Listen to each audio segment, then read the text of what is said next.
Hi,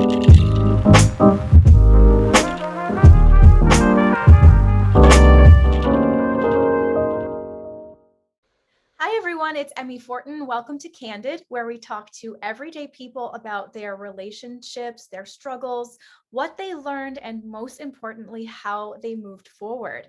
So today I have my guest, Jacquie, who is going to talk to us about her rocky relationship that she had with an addict and how she had to challenge her core beliefs in order for her to move forward. So, Jacquie, thank you so much for joining us today. Well, thank you, Emmy. I love being here. Awesome. So I mentioned that you were in a relationship with an addict. So there are a lot of different levels, I'm sure, involved with your journey and with your relationship. So would you mind just starting us off by telling what was the most impactful thing you learned throughout this journey and the transformation that you had? I think probably the most important thing that I learned was um, that somebody doesn't fix you. That was the turning point for me, and that I had to fix myself. Um, Being with an addict, it's really easy. My ex-husband was a sex addict, a gambler. He got into cocaine. He was just an addictive personality. So he wasn't emotionally available. And so I spent many years trying to make him emotionally available. And rather than making myself emotionally available to myself. So I think that was the biggest thing I learned. And you talked about core beliefs. The other thing is that I grew up with a mother who believed that that it was very important to find a man, that you had to look good, you had to be a woman, you had to be sexually attractive, you had to dress well, that finding a man was the most important thing in life. And so, of course, that was my mission. And when you are in a relationship with an addict, he becomes the hostage because it's very easy to put your focus on him and try to change him or her, depending on who's listening to this. Sure. But that's what I found is that I held this poor guy hostage, and that I had to really finally look at my core beliefs and say to myself, I had to find something in me. It was like, no, I'm something without a man. I can be something on my own. What do I want to be on my own? I don't. That was strange thinking my mother gave me. That was her stuff that she felt, but that's not the truth. I can find joy in my life spiritually, and that's what I did, and Sure. finally able to leave. Yeah, awesome. Okay, so you've given us a lot of different things to think about here. One of the things that I would love to speak to is the idea that we can fix someone else and then that becomes like our mission in life. It's like we put aside, all of the fixing that needs to go on in our own self, but even putting aside our own mission, our own purpose, our own reason for being here, who am I? What am I doing? It's like very easy and I think common for people to put all of the focus on that other person because you're also fixated on the idea of this relationship needs to work and this has to be the person that I'm with. Like there's no other option, like you said. So I think that's a very common thing. And so, how did you kind of allow yourself or become open to the idea of turning the attention towards yourself versus your partner? Well, here's something really funny a story that I share. My husband and I were in marriage counseling, and a lot of times he would not show up to the counseling appointment. I'd be there alone, and I would say to the therapist, "Well, you see this," and he'd say, "Well, he's not here. He's not here," and I'd say, "I know he's not here," and he'd say to me, "He's not here." And I said, I know. See, he's not here. And then finally, and I would go in with this list. I realized that he wasn't here in this marriage. That was the big aha moment for me. And another aha moment was that I would go in and say, he's a womanizer. He's cheated on me. He's lying. He's gambling. He's just not available. He's using cocaine. I mean, all of these things I would go in, and the counselor would stop and say, so what are you doing with him? And it was like somebody hit me over the head because when that simple question, what are you doing with him, made me really look and say, what am I doing with him? This is not about him. This is about me. And at that point, I went into my own individual counseling and I started going to Al Anon meetings, 12 step meetings. I started to learn how to be okay no matter what. And when I was okay no matter what, it was easier for me to walk away and say, this isn't what I want for my life. I want something different for my life, and I'm okay enough to walk away. Spiritually, I got healed, and so that was the process that I went through. And the big aha moment is, and I say this to clients and everything: what are you doing there? What is your part? What is your part? Yeah. And that's a lot of 12-step work too. What is your part? And so when you're living with somebody who's acting out, it's so much easier to look at them. And that keeps you stuck. As long as you're focusing on someone else, it keeps you stuck. But when I was able to look at my part and say, sheesh, this is something's wrong with me. And it's really funny, I mean, because years later, like we didn't speak for many, many years. And about 10, maybe 10 years ago, my son got married and my ex-husband came to the wedding, and I made an amends to him. I apologized to him. I said, I just want to say I'm really, really sorry that I held you hostage. That I didn't really love you. I just needed you. I needed you. You were my drug. And I'm really sorry that I did that to you because it was very clear you didn't want to be married to me. But I kept pulling you back in, and we got married and divorced and then got married again because I needed the fix. I just went after him again once he was gone, and I apologized to him and he just looked at me. It was like he's the one who cheated. He's the one who, he married his mistress. I mean, he's the one who did all of these things, and he just looked at me and it was like he couldn't believe I apologized. But that was my part of staying on my side of the street. I had to realize that I made him a victim. I mean, he was hostage. I kept going after this guy, trying to fix him, trying to change him, trying to make him who I needed him to be instead of making me who I needed to be.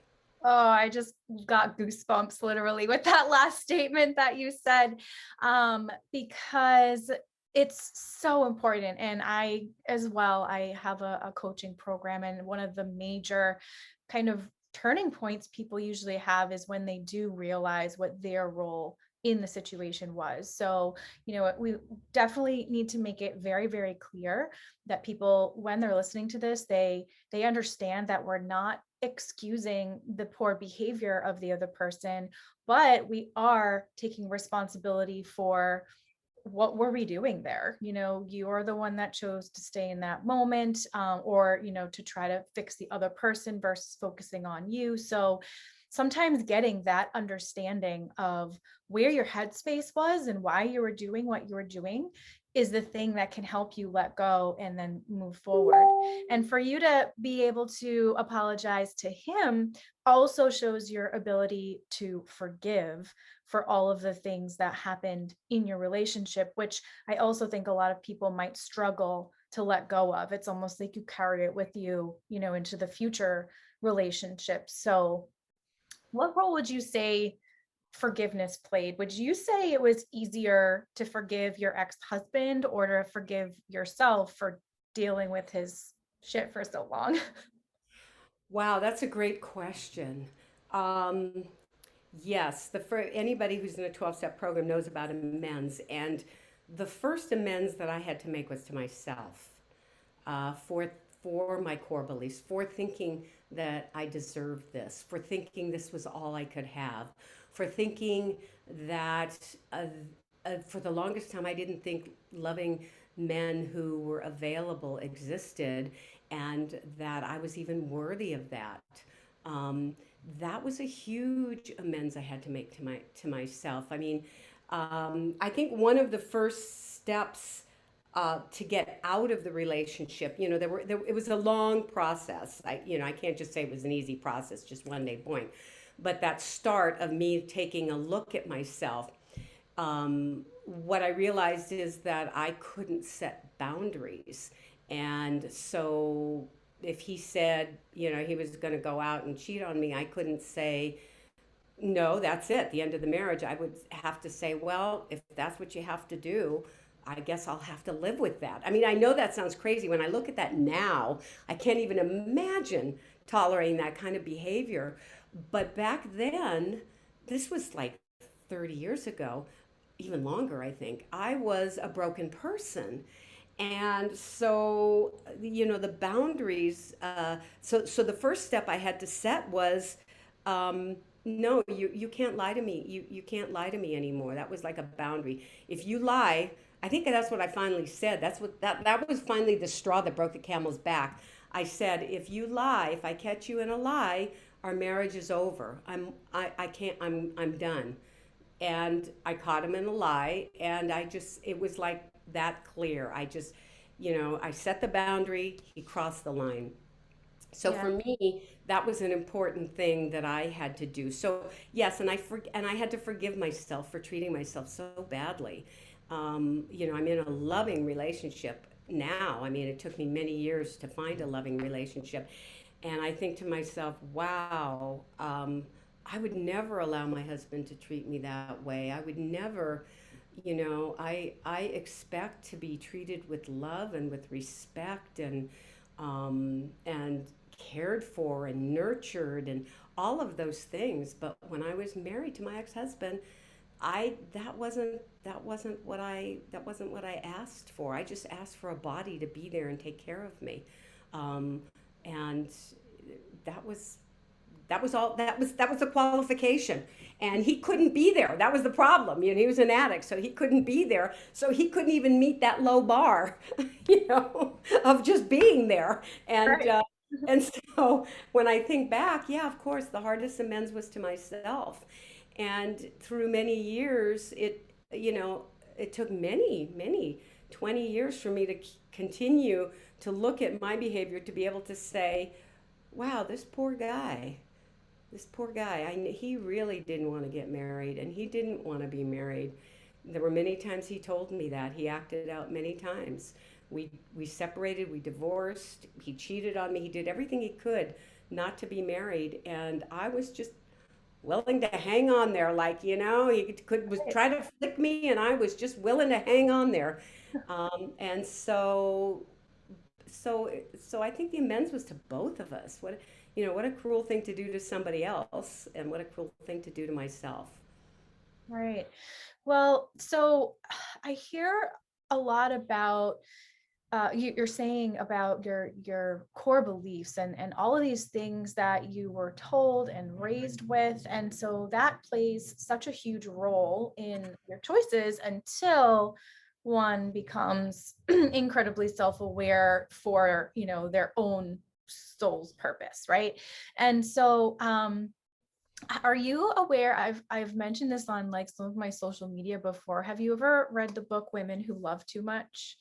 It's Yes, oh, yes. Yeah, so it made me think of that when because earlier you had mentioned to me that your mother was also a gambler, and so maybe being raised in that environment or picking up on that as a child, you were attracted to another person who exhibited similar qualities, similar behaviors because it's what you were familiar with, right? And so it's really challenging if you have that blind spot and you don't know you're doing it at that point. But once you become aware of it, it's so much easier to choose something different. Did that play a role for you? Oh yeah, I'm doing a talk and I speak on something called abusive brain chatter. And I talk about that having turned me around in my life, that for many years I was my own abuser. And so the way out of abusive brain chatter is awareness, is the first step. It's the ABCs: awareness, believe, and challenge your core beliefs. So the first thing I had to do is I had to become aware, completely aware of what was, just the truth. Aware, like the therapist said, he's not here. I had to say, oh, he's not here. I had to be aware that I was in a marriage with somebody who wasn't here and who was never going to give me what I wanted. But I also had to be aware of what I was telling myself. And what I was telling myself was, this is all you're worth. This is all you can have. This is it for you. This is what you deserve. Those wonderful men out there that you see.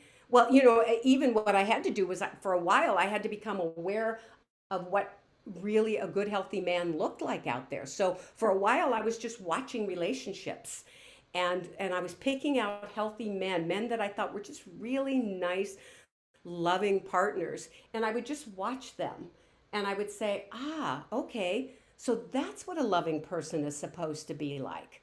And so that was the first step, awareness. Then the belief. I had to believe that inside of me was this was a loving person as well, that I could love myself, and if I couldn't, that there was a spiritual. I had it was really a spiritual awakening for me. I had to believe that I was worthy.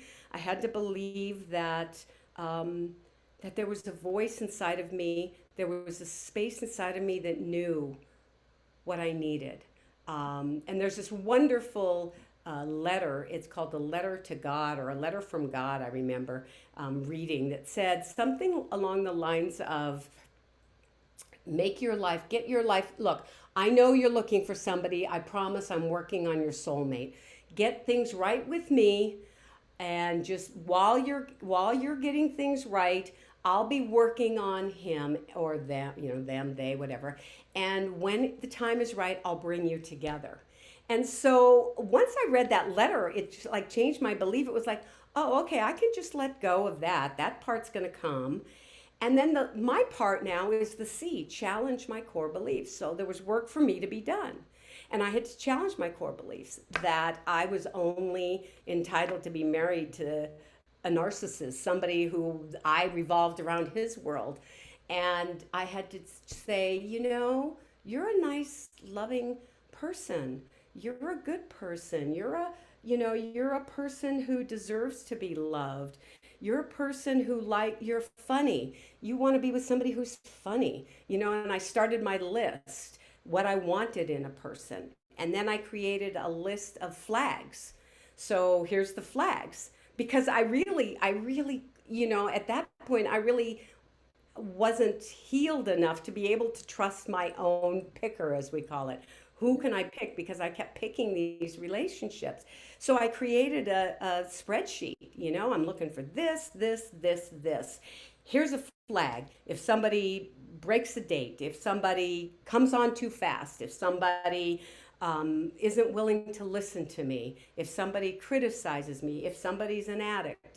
So I had my red flags, and when I would date, I would just kind of check off the flag list. I had a flag buddy, and I would say, "Oh, I had a really nice date, but here's the red flag." So it was really about being aware. Again, that was all awareness, about belief, and then about challenging the core belief. That's what I would say to people: if you do nothing else, just those three things. For me, that's what I did: aware, believe, and challenge my core belief, and that Sure. changed the chatter in my head. And now, you know, now I only have loving chatter. That's all that's allowed to be in my head now. So Right. that means that only loving chatter from the man I love too. Yeah, right, right. Yeah, and I like that you did create that red flag list because I it's funny, I do something very similar also in my program, and I have it as a free download on my website. It's a relationship cheat sheet, and it's very similar to what you said. You have your list of things that you are looking for or behavior you will accept, and a list of things that are red flags or behavior that you won't accept, right? But so yes, it's good to have that list so that you can be clear in your own mind, but that list is what you build your boundaries on, right? Because I heard you saying, if a man is constantly criticizing me, it's not only a red flag, but that is now a boundary that I need to create around that. And you have to state, listen, I'm not going to tolerate you speaking to me like that. And if you do, this is what is going to happen, or this is what I'm going to do about it. And so you can use that list to create your own boundaries if you're not yet like super aware. Like you said, you needed a buddy, right? To be like, well, let me bounce this off of you. So if you're still in that stage of becoming aware, and trying to find out if the red flag is really serious enough that you should do something about it, create your boundaries around it. And it can help you it can help those decisions that maybe used to be confusing just so much more clear and easier. Yes, yes, and I love that, Emmy, and I love that you have that download. And that would be number one. Go get that on your website because if you're dating, that's really, really important. And I call it pretzeling. You make yourself into a pretzel because if you don't set that boundary, suddenly somebody crosses it and you go, oh, I can tolerate that. So you kind of bend a little. You start bending, and pretty soon you've lost yourself again, and you're into a pretzel. I used to have this joke, this really good joke, because that's what I used to do when I'd go dating. I would become a pretzel. It's like if they like golfing, I like golfing. If they like, tennis, I like tennis. And the joke was when I finally got healed, I don't like jazz.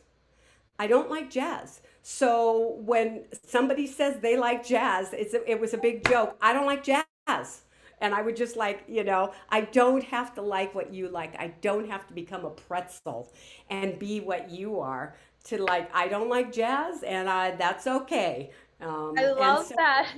it was part of my awakening. I did the same thing, Jackie, with the man that I've been in a relationship with now for quite some time. It was like our first date. I was like, and no offense to the runners out there, because I know that like people are obsessed with running, and it like, it's euphoric for some people. For me, it is not that. And so like the first thing I said was, I don't like to run. And I'm like, I will not run with you. Don't ask me. Right. Right. And I think that comes from learning to set our boundaries and learning to say, I can have my own life and you can have your life. And your life can, right now my husband, I close my door and he plays his music. And if it's not the music I like, he can have it, but I can have my door closed. It's Closing the okay. door on the jazz. Exactly, exactly. So So yeah, that's that's so good.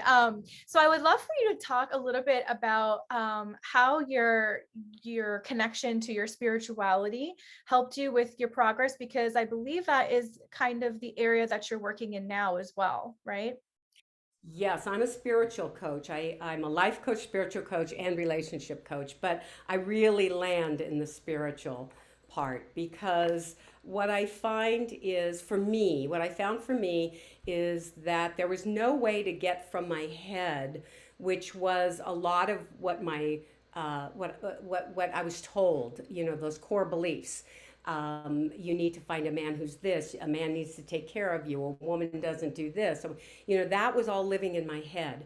And there was no way to get to here without going through here. Right. So I had to find my spirit. And so now, and I call it tornado head, when I'm working with clients. It's like, you're up in your head going, oh, maybe he's right for me, maybe he's wrong for me, blah, blah, blah, blah.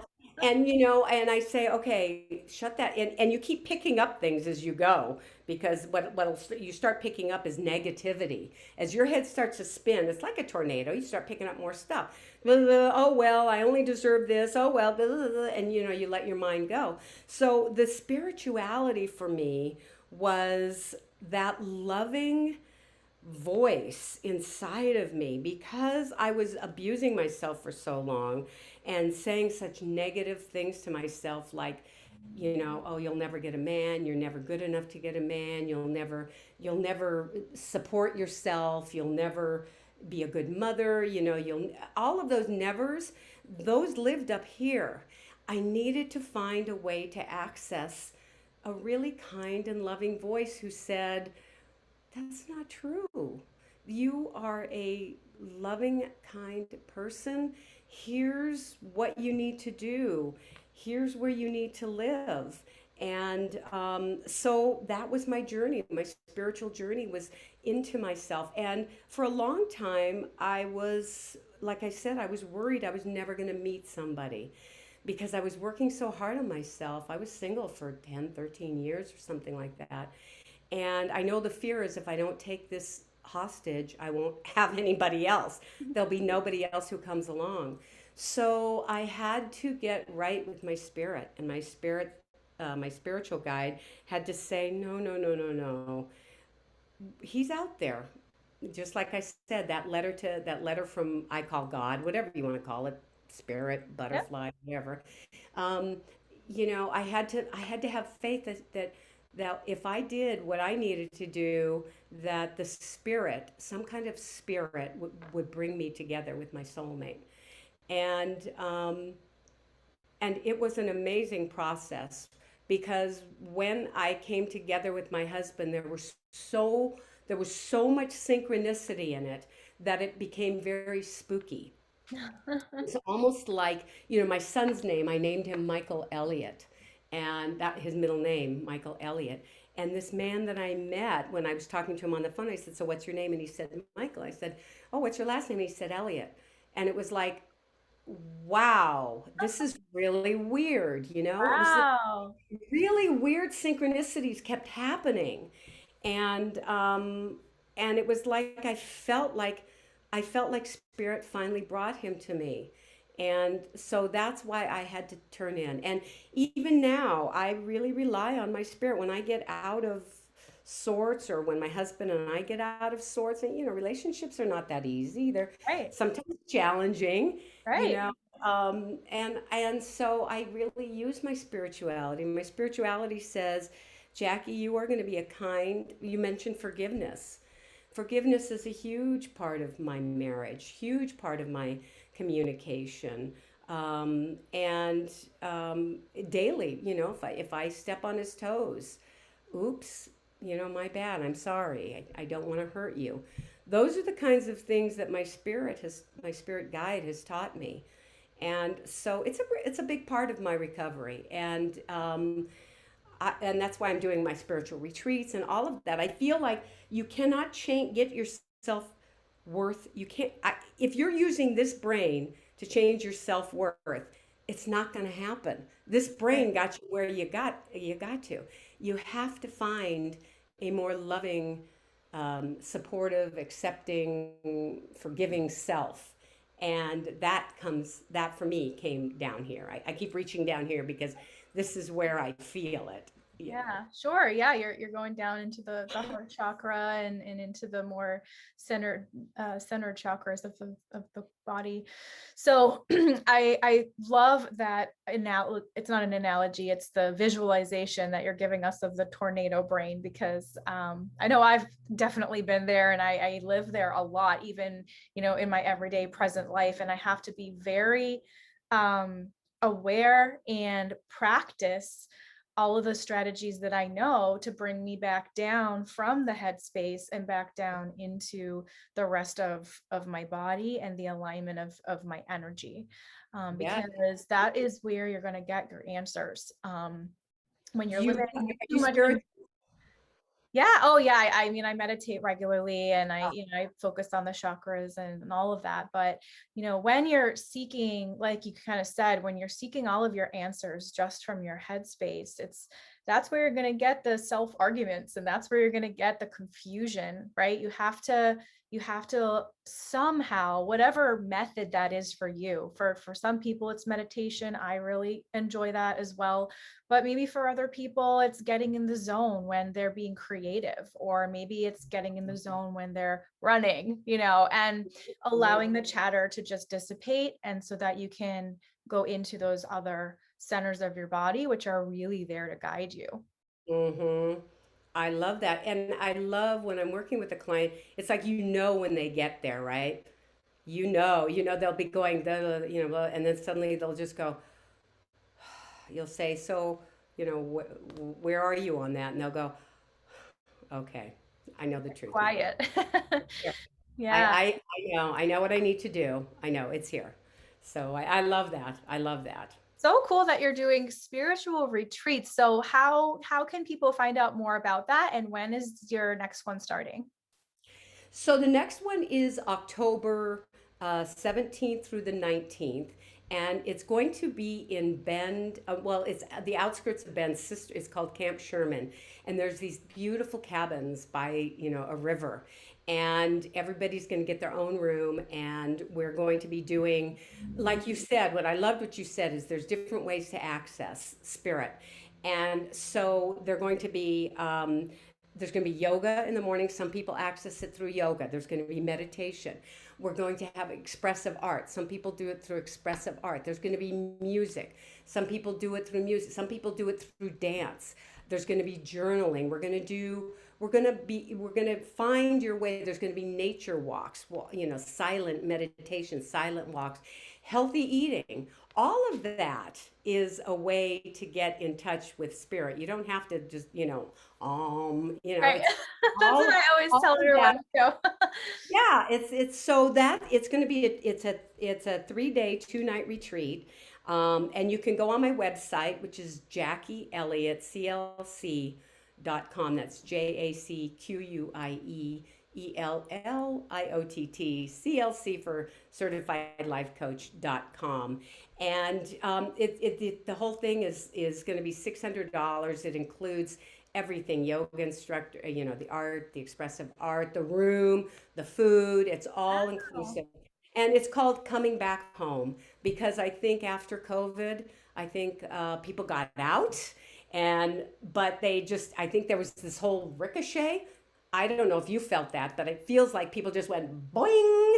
And now it's time, fall is the time to come back home and get centered and start thinking about your spiritual journey. So and it's limited space. There's only 14 spaces. So, A nice if you're small group. interested, Yeah.